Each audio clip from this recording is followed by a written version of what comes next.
Welcome to the Raising Boys and Girls podcast. I'm Sissy Goff. I'm David Thomas. And I'm Melissa Trevathan. And we're so glad you've set aside a few minutes to spend with us today. In each episode of this podcast, we'll share some of what we're learning in the work we do with kids and families on a daily basis at Daystar Counseling in Nashville, Tennessee. Our goal is to help you care for the kids in your life with a little more understanding, a little more practical help, and a whole lot of hope. So pull up a chair and join us on this journey from our little yellow house to yours. The Raising Boys and Girls podcast is brought to you in partnership with Minnow. Minnow provides meaningful screen time and shared experiences for families to help you grow in your faith together. Check them out at podcast.gominnow.com. That's podcast.gominno.com.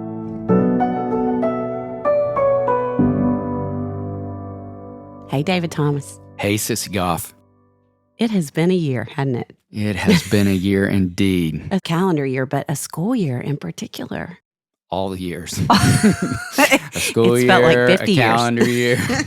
The pandemic year has been a year. It has. And we have talked so much amongst ourselves, but we haven't even really talked on the podcast yet about what we're seeing in kids and the impact it's had. And so it feels really exciting and timely to get to talk about what we feel like kids need moving into the summer. So, okay, let's start with you, though. What do you feel like you need moving into the summer? You can't say tacos. More tacos? Instead of that?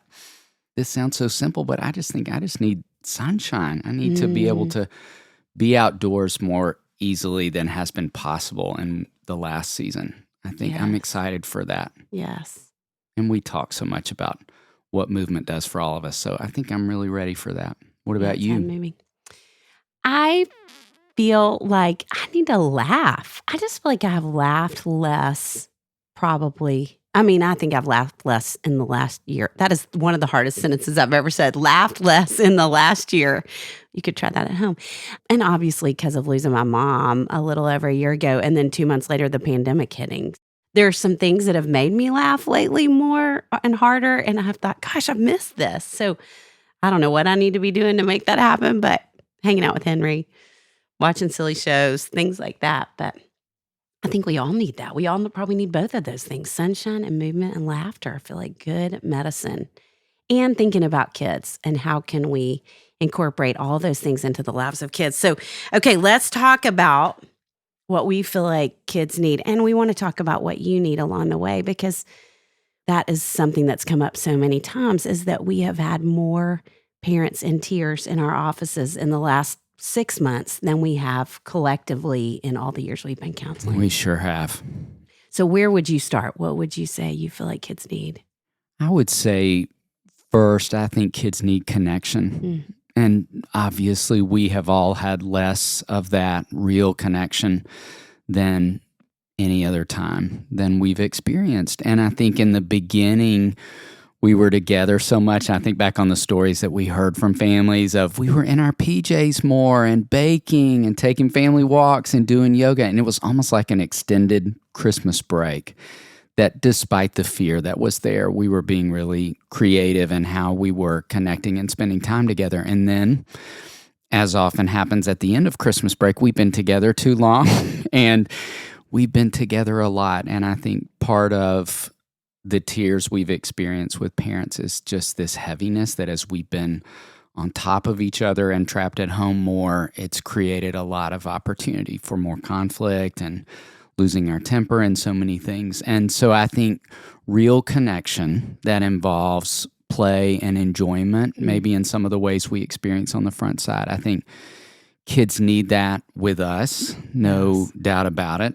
And I would say, even as we're talking about parents being in tears, it's important to note that sometimes we get to talk with parents who are still able to laugh in a great way too. And I had a hilarious conversation with a mom on a Zoom appointment recently, and we started our appointment, and I was having difficulty hearing her, and so I kept hitting my volume up and still couldn't hear her. And I said, you know what, I'm so sorry. Can I pause you right here? Would you mind checking your volume? I'm having trouble hearing you. And she said, oh, you know what? It's me. I'm whispering. I'm not talking very loud.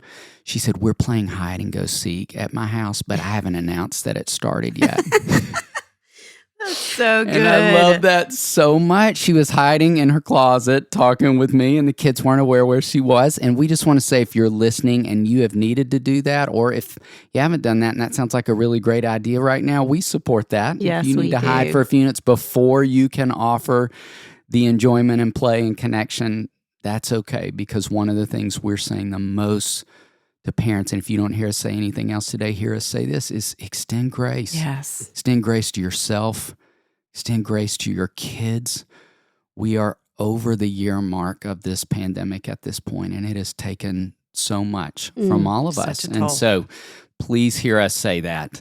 And then maybe that's your idea for connection. Maybe you just launch a great family game of hide and go seek or tag, and that's your point of connection. I would also say within that I think kids need connection with peers more than ever too. They've lost a lot of that, and depending on within your community where your kids have been in school or not in school, having extracurricular activities or those can't meet, there just have been a lot of limitations. And even as I make mention of that, kids being in school, it's important still to note they have not had a full experience, even if they're in school. We've had so many conversations. We've talked about this with kids who talk about what it's like to have those arrows on the floors of the hallways, and in between classes, you have to walk one direction and walk the other. And that could sound so insignificant, but just that 5 to 10 minutes in between classes when kids could talk. Yes. Wave at And each other just and say linger hi. and experience connection that's different than just sitting in class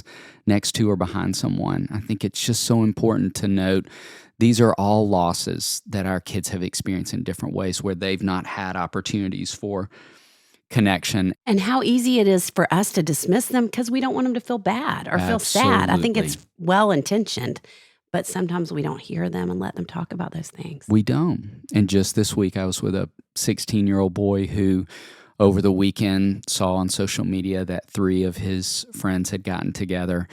And he's aware that his family has to have some different rules around exposure because he has a family member with some health issues that they can't pay enough attention to what's going on, obviously.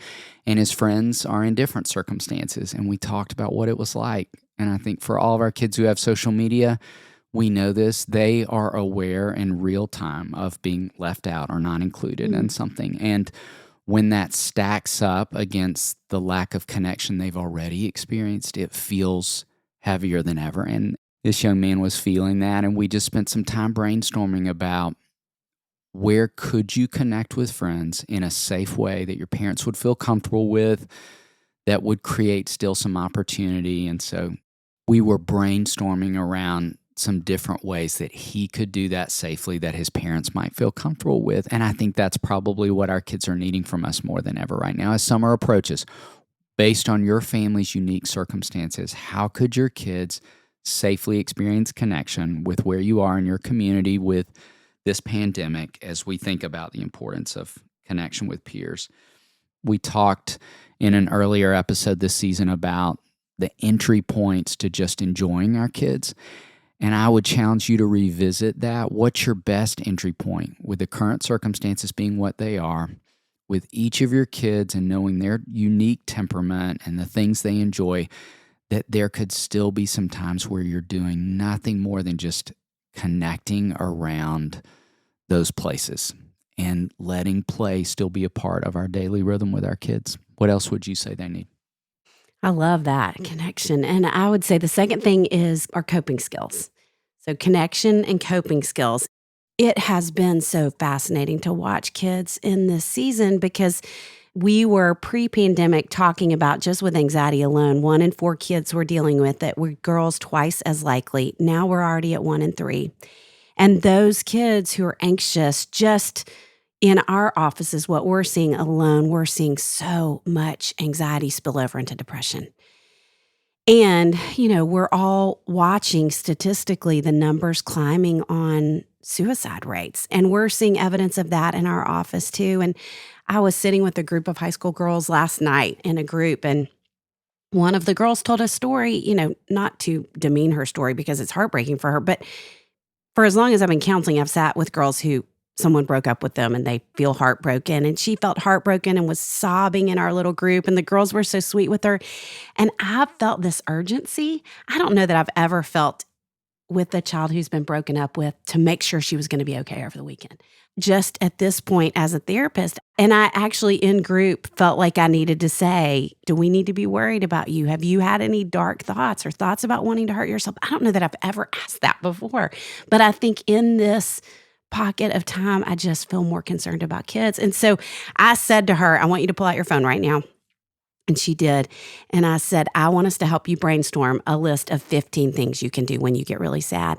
And then another girl sitting right beside me said, can we all do that? And so they all pulled out their phones and made this list of coping skills. Probably in that group, I've been with those girls for years. And I think we have talked about coping skills 500 times. And the fact that they still felt that urgency to pull out their phone and make the list just reminds me we can't be doing that enough right now. And so statistically, obviously, we're concerned. So I want to say the three things we're seeing the most are anxiety, anger, and then sadness bleeding over into depression. So just a few top of the head thoughts on each of those things as you're moving into the summer. So anxiety, you all probably know, have heard us say, but again, cannot say enough. Our top three things to do if your kids are anxious or you're feeling anxious. So any of us, when we're not anxious, we have blood flowing all throughout our brain. When we get anxious, the blood vessels in our brains constrict and shift blood back to the amygdala, which is the fight or flight part of our brain. And so before we can do anything else, we've got to calm our bodies back down. So breathing, y'all have probably heard us talk about square breathing. Again, we cannot talk about it enough. And kids will often say, breathing doesn't work for me. It's because they started too late. Their amygdala is taken over, and we want to help them recognize when it first starts in their body. So putting their hand on their leg, drawing a square, breathing differently with each line of the square, and pausing for 3 seconds in each corner. 20 seconds of deep breathing resets the amygdala. And the other cool thing about breathing like that is we start off with breathing and then we move to what are called grounding techniques, which are a cognitive behavioral therapy strategy that, if you're anxious, we're kind of free floating off into the atmosphere. We're either in the past or the future. We're not in the present. And so grounding techniques are like grabbing somebody by the ankle and pulling them back down. And anything sensory related is grounding. So drawing the square on your leg has the effect of grounding. So that's one of the reasons I like square breathing. David, with boys, you call it combat breathing, because it sounds so much cooler for boys. So breathing, then grounding techniques. And from a sensory standpoint, again, my favorite is 5, 4, 3, 2, 1. So if you are in the car with your child and they're riding to the first big social event they've done in quite some time, because where you are, it's opened up and you can do that. And so they're getting anxious and you start with telling them to breathe. Then tell me 5 things you see. Tell me 4 things you hear. Tell me 3 things you feel. Tell me 2 things you smell. And tell me 1 thing you taste. It requires focus. And that's what we want, is them to focus back in. And then, like we have talked about before, that whole idea of naming the worry, because it reduces its power. So circling back to that and helping them come up with a name. And then they can say back to the worry, you know what? I'm not listening to you. You don't have any power over me.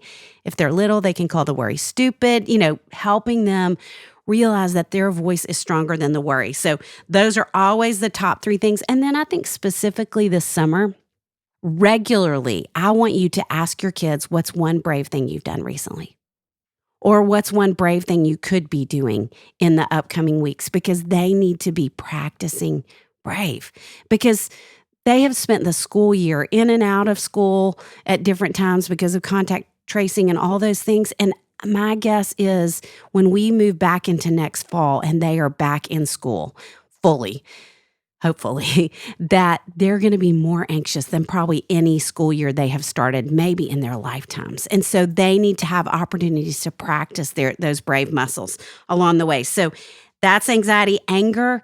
David talks a lot in Are My Kids on Track and Wild Things, both about having kids have the space, because like we talked about in the consistency episode, often what happens is a child acts out and then we give them consequences, when really when we do that, we're regulating them rather than them learning self-regulation. And so we want to give them a warning sign, because that gives them an opportunity to grow that self-regulation muscle. It's really kind of older child self-soothing, calm their own anger. And so to have them go to the space in those moments and in your space in your home. It can be in their room. It can be in a corner of the dining room, the playroom, wherever. They have a list of coping strategies there. And Our favorites can be things like that. Bozo Bop It, that's not what it's called, but something like that. You can find them on Amazon, search Bop It. Or they have a feelings chart hung up there. They have a journal. I love those gigantic clipboards, and they can write on the clipboards. I send so many people home from my office by way of U-Haul, where they buy the huge roll of bubble wrap, just whatever coping skills they can find that we in that moment can say, hey, it seems like it'd be a great time to go to the space. And maybe we even reward them when they do that on their own. And then, obviously, if they can't get control and they're still disrespectful, that's when we talk about consequences. Go back and listen to the consistency episode for more ideas on that. Sissy, Melissa, and I love to link arms with other like-minded friends who are working to strengthen families. That's why we are so thrilled to be partnering with Minnow to bring you the Raising Boys and Girls podcast. Minnow is a streaming service designed just for kids, but it's so much more than that. Minnow not only provides meaningful screen time, but also shared experiences through devotionals and discussion guides for families to help you grow in life and faith together. Check them out at podcast.gominnow.com. That's podcast.gominno.com. And then thirdly, the sadness. The anxiety probably in the beginning of the pandemic was my biggest concern. Now it's the sadness and depression. And hearing David's words on connection, I think that's going to ward off so much of that for kids. And going back to our feelings charts, we need to be passing the feelings chart around the dinner table several times a week and making sure that each of your kids are talking about at least 3 emotions, because we have so many kids who hover in the positive ones and they won't say, I felt disappointed, I felt sad, I felt hurt, even angry. And when they're not, those emotions are going to shift somewhere else. And for a long time around here, we have talked about how depression is often anger turned inward. And so for kids who aren't talking about it, it's going to shift into that so much of the time. And so being aware of empathizing with them, that's so important too. It just has been too much. I've had so many kids say, I don't want to live in a time in history any longer. I think it's just been too much for them. It's been too much for us. And being aware as a parent of what's rising up in you and how your desire for them to not feel this, not to have to experience it, again, very well-intentioned thoughts and emotions on your behalf can turn into minimizing their emotions so easily. And that's not what we want for them. And so to ask questions regularly about how are things feeling these days. And again, like we've talked about a million times, asking questions like that are always better side by side than face to face. They're going to shrink away from you often, especially older ones. So going for a walk, shooting hoops, baking, whatever, watching a show and doing it later at night. Kids' vulnerabilities are heightened a lot of times. Their defenses are down and they'll talk more late at night.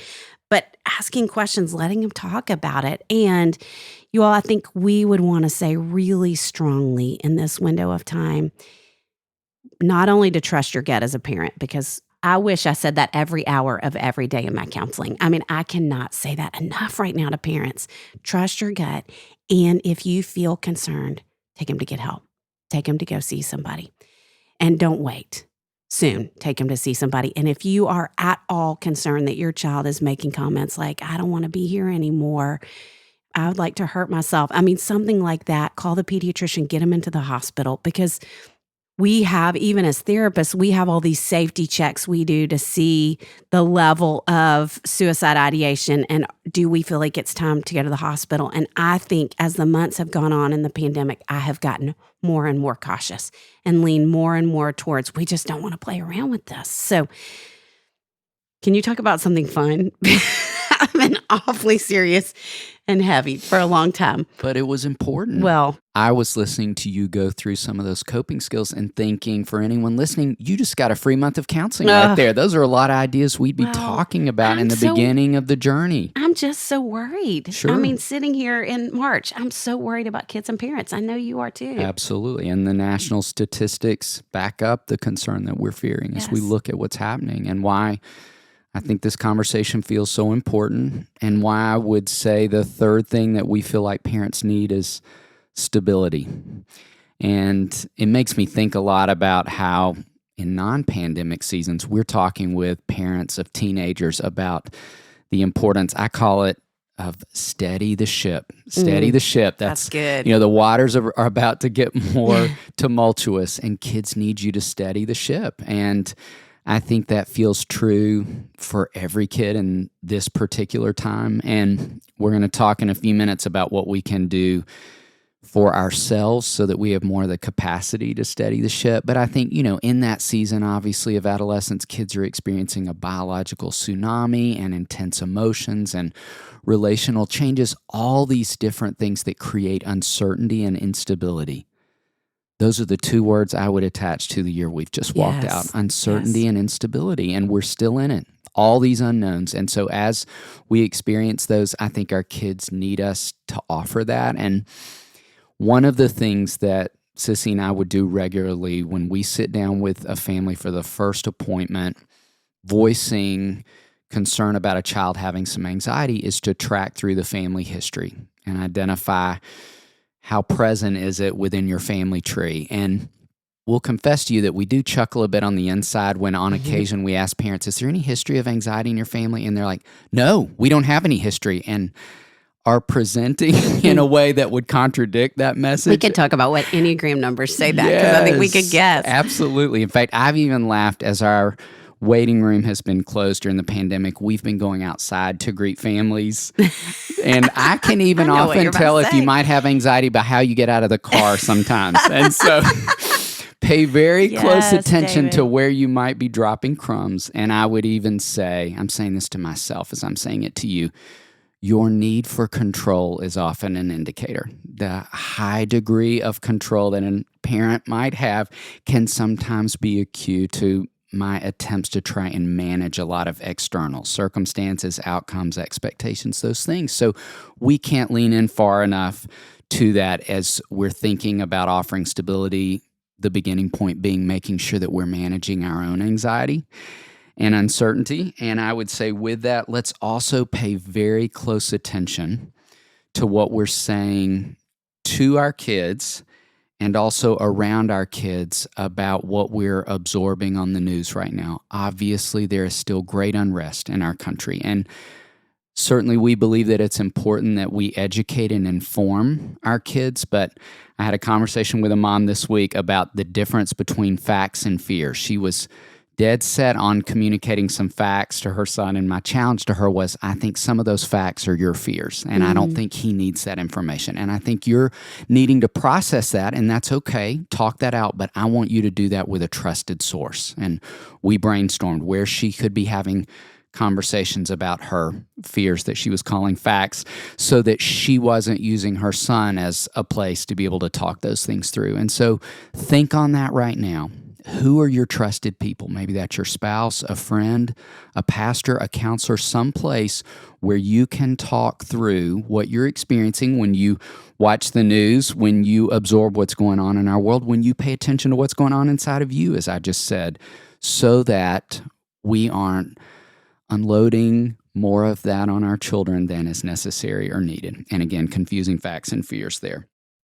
I would also say, one of the things that I think, you have to look for any upsides with this pandemic, and one of the upsides is that I don't know that I've ever read as much or heard as much about self-care as I have in the last 6 months. And I'm really thankful that conversation is front and center, partly because I think for many of us, we've had to revisit our understanding of what that even means. When I teach on that, sometimes we'll ask parents, what's the first thing that comes to mind when I say that? And often folks will say things like a pedicure or a spa day, and those may be elements of your self-care, but something about those answers makes it sound extreme or extravagant in some way.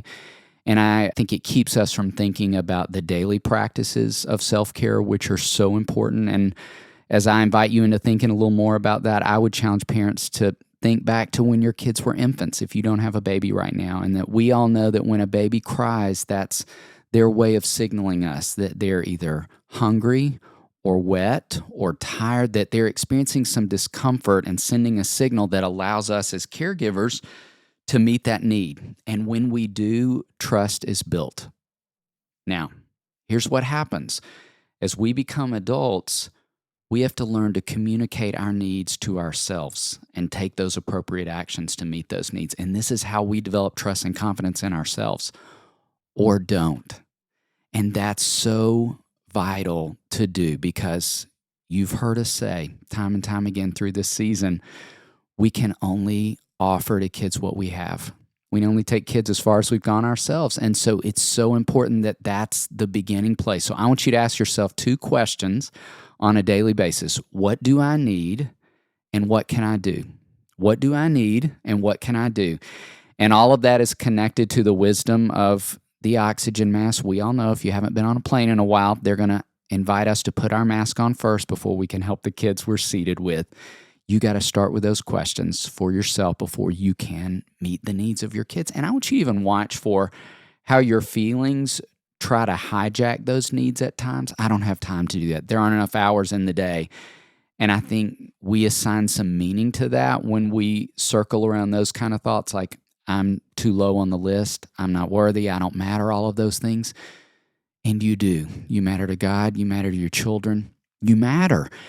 And I camp out there in that space because, again, I think so many of the parents that we sit with who, as we said on the front side, are in tears or are depleted, aren't able to give to their kids what they want to be able to give to them right now is really because they maybe haven't spent enough time with those 2 questions, put their oxygen mask on first. So I'd say stability is third. What would you say is fourth? That's good. Fourth, I think, is hope. I was thinking the other day about the verse about hope deferred makes the heart sick, and it feels like we have lived in a year of hope deferred. And even to be talking about mental illness, I mean, obviously we're living in a pandemic that's real sickness, but I think that's part of the hope deferred makes the heart sick. We are seeing evidence of that. And so to get back to a place of hope, and I think that's part of what David was talking about what's spilling over. Kids rebound typically in hope much faster than we do. And the fact that they're not, I do think has a lot to do with us and where we are emotionally. And so, like the oxygen mask, I think we've got to get back to a place of anchoring ourselves to truth so that it can spill over into their lives. And so I think to remember that truth of suffering produces perseverance, perseverance, character, and character, hope. And then I love that the next place that verse goes is hope does not disappoint us. And we have all been so disappointed in this season. And one of the things that we've talked about in the midst of all of these hard things that are going on in kids' lives is when we were moving into the season and I was working on the Raising Worry-Free Girls book, the verse that I kind of anchored that book around was John 16:33 about, in this world you will have trouble, but take heart, I've overcome the world. And as I was writing that, the thing I kept thinking is, I feel like we are watching a generation of kids who've never lived through trouble. Literally, I thought about this all the time and how we would do parenting seminars talking about anxiety, and I would always joke around and say the t-shirts with living my best life and the hashtags best day ever, that I felt like we were contributing to it because we were acting like we're not living in a fallen world. And so when kids experienced it, I think they didn't know where to go, and they often felt like something was wrong with them. Well, we have not seen a living my best life t-shirt in quite some time at this point, of course. And we have talked too about watching kids walk through this. I mean, I was thinking even with those girls last night and watching them respond to their friend who was hurting, they circled around her in the most, it brings tears to my eyes thinking back about how they walked with her in the midst of that. And I think they have learned to do that. There is so much good that has come out of this season for kids. Whereas we felt like kids were less resilient than they had. I felt like kids had been less resilient than in the almost 30 years I'd been counseling, moving into the pandemic. David, would you say that too? I would. So on the backside of this thing, hopefully the backside of this thing, I think the kids today are going to be more resilient than kids we've seen in generations. I think there's so much good that's happening in them right now. And so hopefully that's some hope that you can anchor to as a parent, that the two of us who have been counseling kids for all these years think there is good. We are seeing good happen in them, that it has strengthened them in a lot of ways. We're going to get through this season of sickness. Physically and emotionally, we're going to get through it. And there's going to be so much good.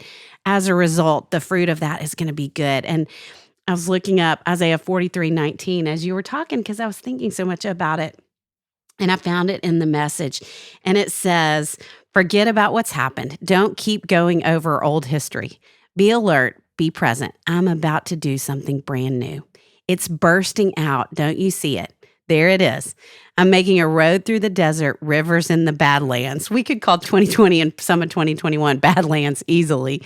But I think that kind of truth, and I was just remembering too a friend who I think every time I went in her house when her kids were growing up, she had a chalkboard with a verse on it, and it was a different verse every time I walked in. And so you all, I think intentionally this summer to do things like that, to be talking about verses that are about hope, that we're reminding kids of hope, that we have verses up, that we're even saying, just like we're talking about emotions around the table and we're talking about coping strategies, that we're also saying, okay, tell me one thing that gives you hope right now. We just need to be anchoring to that sense of hope, to be reminding them of how important hope is in this time because it's there. I love that his version said, there it is. I feel like that's true. There it is. It's here in the midst of us where we are right now. Okay, let's talk about some practical things. I love that. My first one is going to be going back to my challenge about trusted sources. My intentional practice for you would be to write down 3 of your people. Have it right there in front of you when you are experiencing fear, when you need a perspective check, when you feel like you're walking to the edge of the cliff. Who are the 3 people that you could reach out to that you know are going to speak some truth back to you in a way that you need to hear? What about I like you? that. Well, I'm going to throw out 2 pretty quickly. 2 is as you're teaching them to have their own coping skills, maybe if you're driving, don't do this now. But when you can pull over or when you get home, pull out your phone and pick 15 for you of things you can do when you're sad or anxious or frustrated, any of the above, because as David says, so often kids learn more from observation than information. So we want to be doing that ourselves. Also, we did a parenting seminar virtually yesterday, and a question that we got that was great was, have parenting styles changed in the pandemic? And y'all, I'm sorry. I mean, I'm glad you're not with me and you can't throw anything with me, but my answer, and David, you said you would say the same. Our answer was that parents have become more micromanaging. There's that need for control. So sorry. Yes. But we both see it across the board. And one of the things forever that we have been saying to parents of teenagers specifically is let the bottom 20% go.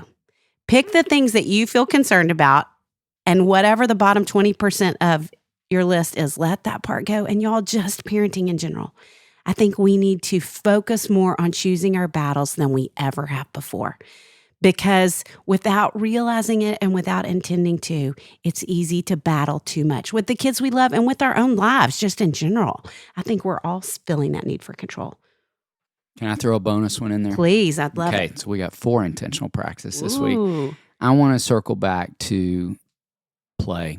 I want to end there. I want you to play with your kids, and you're going to be checking the boxes of connection, attunement, enjoyment, so many things. But let's go back to where and how we were doing more of that on the front side and think about what that could look like right now.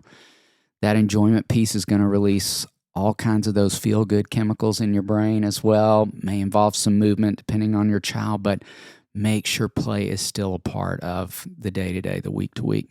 Yes. And thinking about that and knowing that we have an episode having Amy Grant come and talk a little bit about summer camps, we have a prayer that we pray a lot at Hopetown, especially with the little ones. They learn to memorize it, and we say it back and forth, the boys and girls, and have a lot of fun. Melissa's hilarious. She makes us say it as fast as we can. It becomes this really fun game. And just as thinking about things to hang up in your home, we might even do a little PDF of this so you can have it too. We have written this collectively over the years, and we're at a lake, so there's a little water. There's some water references in it, but you could even shift it some for your own family. But I think it brings together all the things we're talking about and feels hopeful and playful and all of that. So here we go. You can pray it with us now. Good morning, Lord. This is your day. I am your child. Show me the way. We woke up this morning ready to serve. You should be saying this part. We are your men, Lord. Give us the nerve. Lord, we are here to laugh and to play. We are your daughters. Beside you will stay. The day is new like you made us. We're in our boats. In you we trust. We paddle and float amongst the waves. You're here in our boats. In you we praise. Hello, dear God, I feel alive. Let's take on this day side by side. Amen. Amen.